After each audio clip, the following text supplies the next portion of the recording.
Basketball has definitely shaped me into who I am, and for the reasons of trusting people, coming out of my comfort zone, learning how to have a little personality.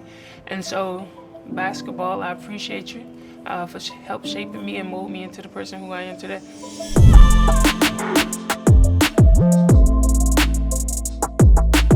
My name is Sylvia Fowles. I play with the Minnesota Lynx, and I am the founder of the Sylvia Fowles Family Fund. Where I'm from definitely has a lot to do, if not everything, to do with who I am today. Just the atmosphere, wanting to be one of the best players in the city, in your conference, in your college, on a pro level. But without me growing up and being around the people that I was around and having those people to influence me, to push me in different directions, I don't think I would be here today if I wasn't in that setting. I grew up in Victory Home Projects. I believe we moved around there when I was about 5. This was like a little bit after the time that my grandmother had passed, and the family pretty much just split up on their own and went their separate ways.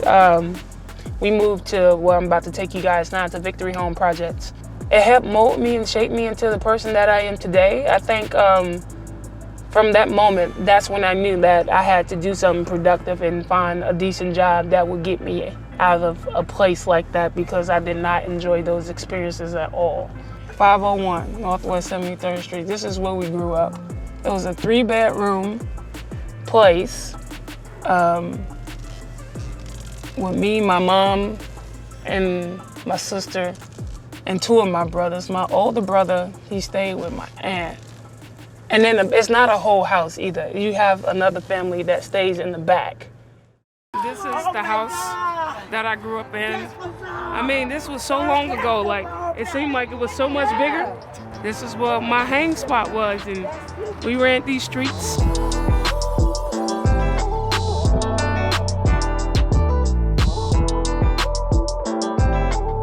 So right now we're at my high school, Miami Edison, just to take a trip down memory lane.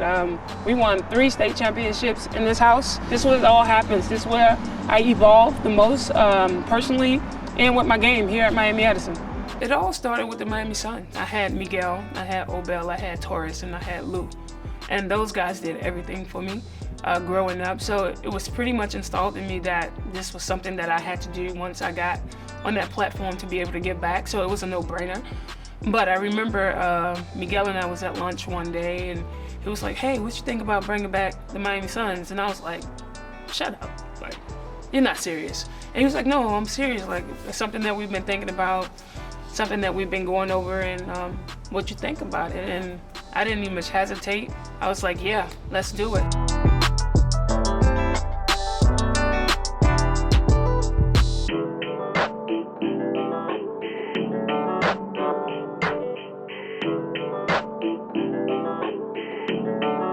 The idea of forming a team sprung out of working one of the camps that we were at, and Paul Torres, Obel Cruz, Lou Castro, and myself decided to fund an AAU team of local kids, and Sylvia Fowles was a charter member of the team, and we kind of took off from there.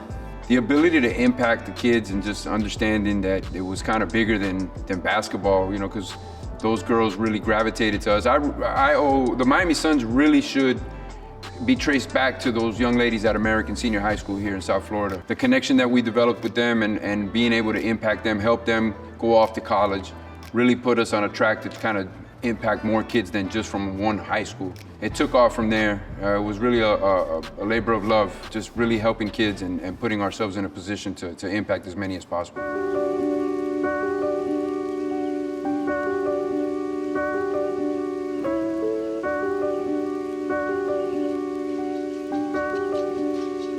I'm hoping that the Family Fund can pretty much just provide for those who are in need at the moment.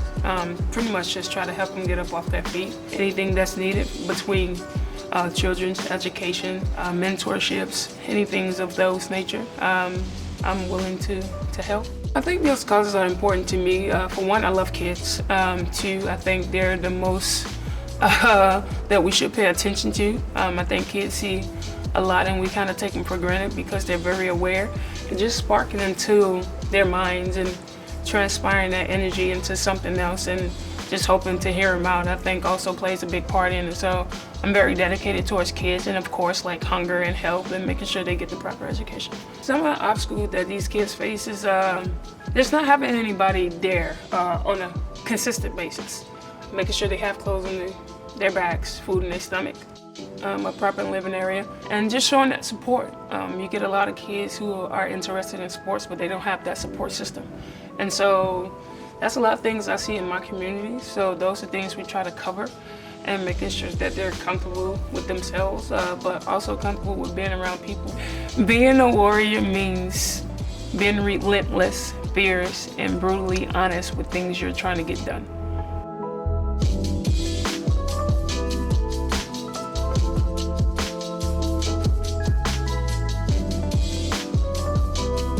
As we sit here and I'm retrieving free throws and we're at a tryout, understanding that this tryout and the amount of kids that are involved in our program and the amount of kids that are afforded an opportunity to play in our program because of your support and the Sylvia Fowles Foundation support, you have to understand the impact that you've made in the community just by affording certain kids the opportunity and really putting other kids in a position where you're mentoring them, you're offering yourself in terms of your support, not only financially, but just being there for them. And I think that you really have to take a step back and say, you've done well. Maybe when it's all said and done. At the end of the day, all the things that you do behind the scenes are what creates the entire opportunity for the whole program. And I love you for that. And it makes me really, really proud to see the woman that you've become.